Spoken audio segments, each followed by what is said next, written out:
السلام عليكم، كي دايرين؟ لاباس عليكم؟ اليوم غنقدم لكم واحد الطرطه ديال التفاح اللي كتجي معلكه ولذيذه بزاف. الا بغيتوا تعرفوا طريقه التحضير ديالها بقاو معايا من اول فيديو حتى الاخير، وفرجه ممتعه.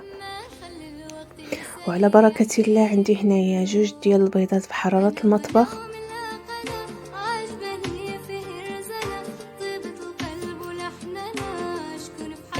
وغنعبر السكر بهاد الكاس ديال دانون.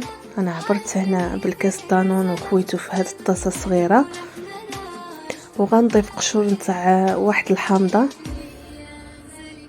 او الليمون، وغنضيف واحد ساشي ديال الفاني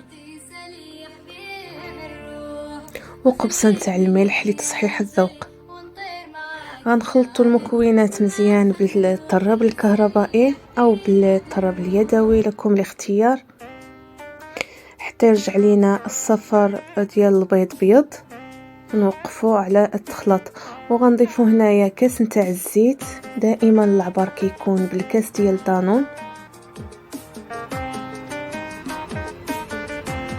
وحنا كنخلطوا. والفرن مشعول على 180 درجه من التحت. وهنا غنضيف عصير نصف حامضه او نصف ليمونه.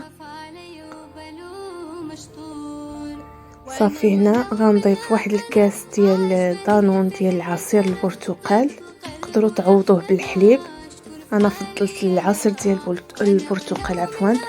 هنا عندي واحد تفاحه محكوكه مزيان،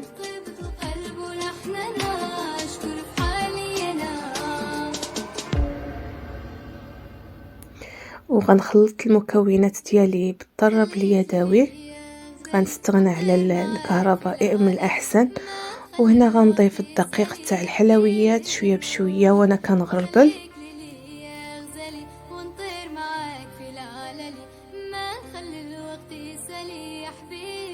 مع اضافه واحد ساشي ديال خميره الحلويات من وزن 7 غرام، من حيث انا ما بغيتش الكيكه ديالي تطلع لي بزاف.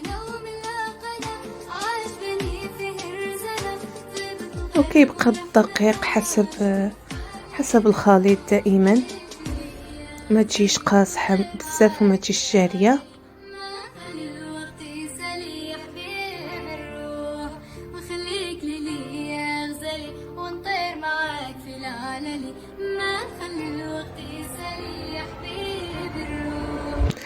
وكما قلت لكم هنايا الفرن مشعول على 180 درجه من التحت مزيان.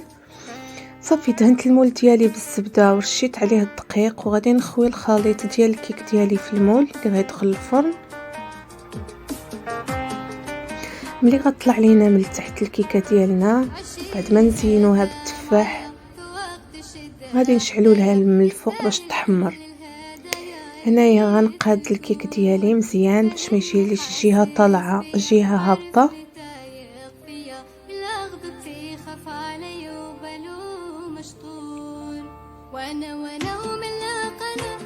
وغنمروا باش نزينوا الكيك ديالنا بالتفاح اللي قطعته على هذا الشكل، طرونشويات كيكونوا رقاقين.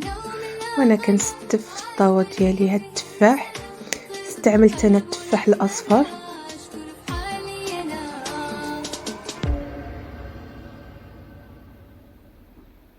هاد التفاح كيعطي واحد المذاق لذيذ بزاف للكيك. وغنضيف عليه السكر، غنرش بالسكر والقرفه من الفوق.